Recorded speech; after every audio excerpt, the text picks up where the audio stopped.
Magandang araw po sa inyong lahat mga kaibigan. Welcome back sa ating YouTube channel. Ako po si Chico. Sa lahat po ng mga OFWs at mga non-OFWs na nanonood sa video natin na ito, maraming salamat po sa inyong panonood at sana po ay nasa mabuti kayong kalagayan. Patuloy pa rin po nating pinag-uusapan ang bagong safety protocol ng ating pamahalaan. Marami pa rin po tayong dapat pag-usapan at dapat linawin sa mga isyong ito. Sobrang kulang po ang isang video, para po matakil po natin lahat ng mga questions. Pero sa video po na ito ay susubukan po nating sagutin yung mga sa tingin ko ay mga importanteng dapat po natin matugunan ng pansin para po mawala ang kalituhan sa isip ng ating mga kababayang nagbabalak umuwi ng Pilipinas. Pero bago po tayo magpatuloy, kung bago pa lang po kayo sa ating channel, huwag po ninyong kalimutang mag-subscribe. I-hit po ninyo ang notification bell para ma-notify po kayo sa mga videos kagaya nito na lagi po nating ina-upload. Huwag din po ninyong kalimutang i-share ang video na ito para marami po tayong matulungang mga kababayan natin na naghahanap po ng parehong impormasyon. Question po ni Ma'am Laika Zerk. Di ba no need visa sa mga former Filipino? Pinoy ako at foreign passport. Sinasabi na pwede yung balikbayan program in accordance to Public Act 6768. Sabi niya, nadinig ko lang yung nag-question sa'yo. Sabi mo kasi need visa. I'm confused. Okay, ganito po yun ma'am, Masyado po kasing malawak at saka medyo komplikado nga po talaga yung balikbayan privilege program. Meron pong mga certain restrictions po sa program po na yon. Pero para po sa inyong kaliwanagan, itatouch lang po natin sandali itong balikbayan privilege program. Ito po yung sabi ng Bureau of Immigration. So the following shall be allowed entry under balikbayan privilege RA 6768. Are you following me, ma'am? So sabi dito, only nationals from non-visa required countries under EO 408. Ang sinasabi po dito, meron pong mga nationals na kailangan pa rin po ng visa pagpapasok po sa bansa under Executive Order 408. So, Filipino citizens, foreign spouses and children, regardless of age, who are traveling with them are still allowed to enter under the Balikbayan Privilege Program. And then we have also here former Filipino citizens together with their foreign spouses and children, regardless of age, who are traveling with them.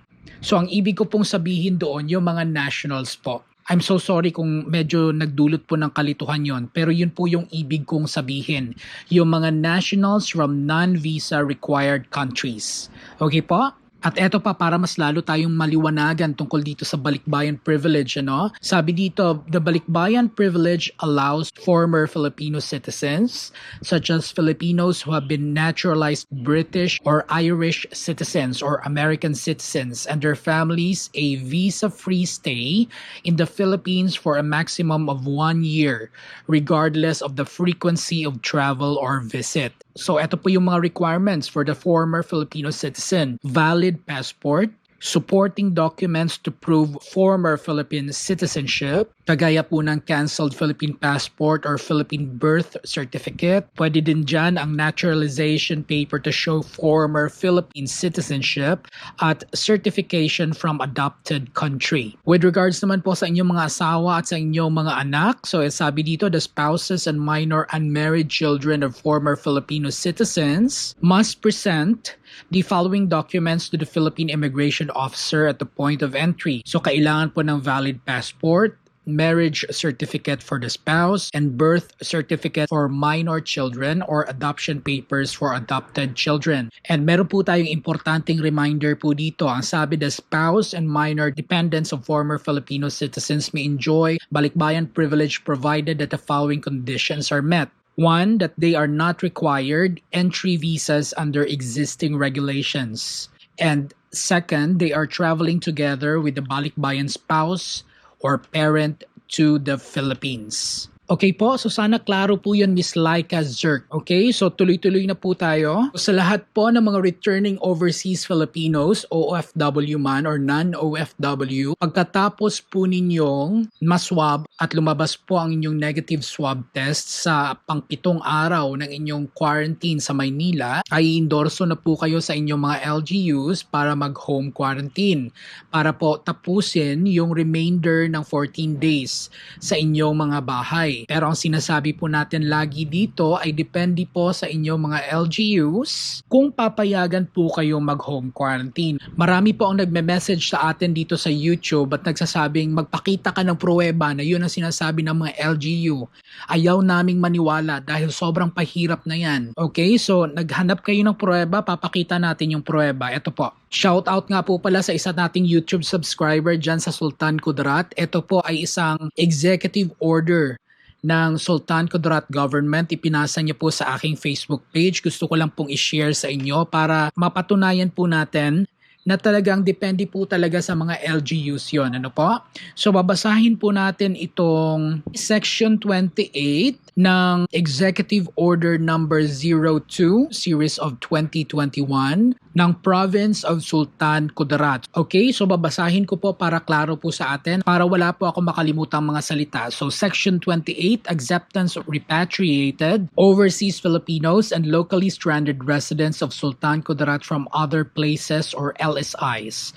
All LGUs in the province shall accept repatriated overseas Filipinos or ROFs in accordance with the guidelines set by the Overseas Workers Welfare Administration or OWWA and Department of Foreign Affairs and the Department of Health, including those locally stranded individuals who are residents of the province of Sultan Kudarat with due regard to the aforementioned guidelines. Similarly, to extend assistance to persons stranded in the province of Sultan Kudarat to send them home to their respective places of abode. The entry of ROFs in the province of Sultan Kudarat shall be in accordance with the following requirements. Okay, makinig po kayo. Travel authority issued by PNPRD, PD, or COP of the place where the ROFs stayed. Certificate of acceptance of residency, although required in boarding airlines, shall not be made as one of the requirements by LGUs for the entry of these ROFs. Pangalawa po, certificate of completion of 14-day mandatory quarantine from DOH or LGU health unit where the ROFs have undergone quarantine.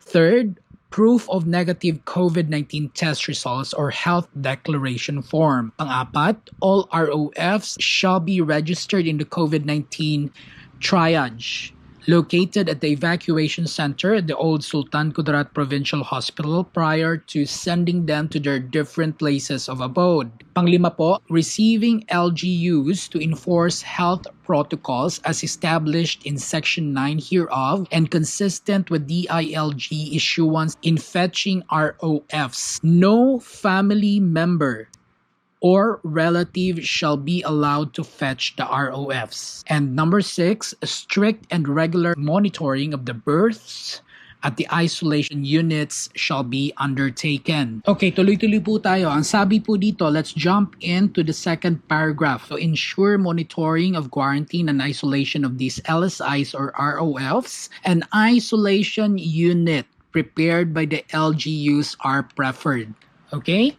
So, uulitin po natin. An isolation unit prepared by the LGUs are preferred. Hotel and accommodation facilities limited to provision of basic lodging may be tapped by LGUs for this purpose. Should the municipality or city have inadequate facility, the isolation or quarantine can be made at the residence of LSIs or ROFs. However, the BHERTS shall periodically monitor the development in the case of this said individual. The BERT shall see to it that a separate room and utensils for the use of ROF LSI are provided with strict instruction not to leave the room during the said quarantine period unless allowed by the concerned local health officials or designated physician thereat. So this was signed by their provincial governor, Suharto Magudadato, PhD. So eto po yung sinasabi natin na case-to-case basis po sa lahat ng mga LGUs. So ngayon, hindi nyo na po pwedeng sabihin sa akin na gumagawa-gawa lang ako ng impormasyon sa sarili ko, no? At hindi nyo rin ako pwedeng sabihang bobo or walang alam.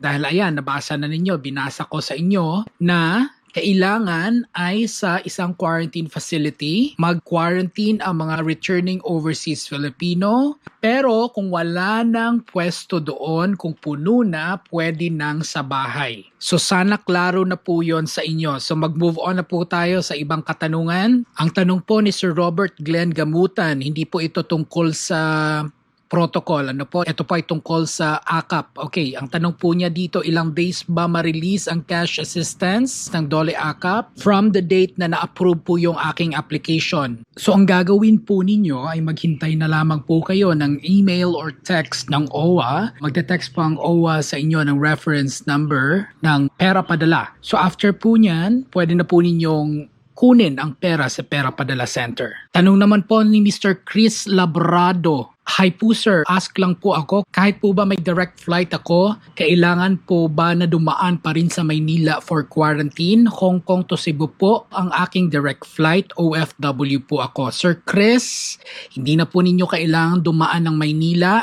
Sa Cebu na po kayong magka-quarantine. So 3 po ang pwedeng paglapagan po ng mga overseas Filipinos. Meron po sa Maynila, sa NAIA, merong international airport sa Cebu at ang international airport sa Clark. Okay po? Tanong naman po ni Ma'am Elsa Condez, kahit ba non-OFW, mag-file pa rin ng OASIS? OASIS po ba ito or E-CIF? Ma'am Elsa, yung mga non-OFW po, mag-register po kayo sa PADLab. Okay? Para po yung E-CIF, para po mas-swab kayo. Ilalagay po natin yung link sa description box down below at baka bukas po, gagawa po ako ng video kung paano po makapag-register sa PADLab yung mga non-OFW. Okay, next question. This is our last question. Tanong po ni Mr. Hikari Mizuo, pwede bang mag-apply ulit dyan if nakatanggap na last year? Nagtatanong po siya tungkol sa DOLE AKAP second wave. Ang DOLE AKAP po, Sir Hikari, mga kaibigan, ay isang one-time cash assistance lamang. Pero mayroon po nagsasabi sa akin na nakatanggap ng first wave, nakatanggap din ng second wave, hindi ko alam kung may katotohanan. Pero ang pagkakaalam ko po, dahil ang sabi po ng DOLE tsaka OWWA, ay ito po ay isang one-time cash assistance lamang po. Okay, so hanggang dito na lamang mga kaibigan. Sana naklaro po yung ibang mga issue na bumabagabag ulit sa inyong mga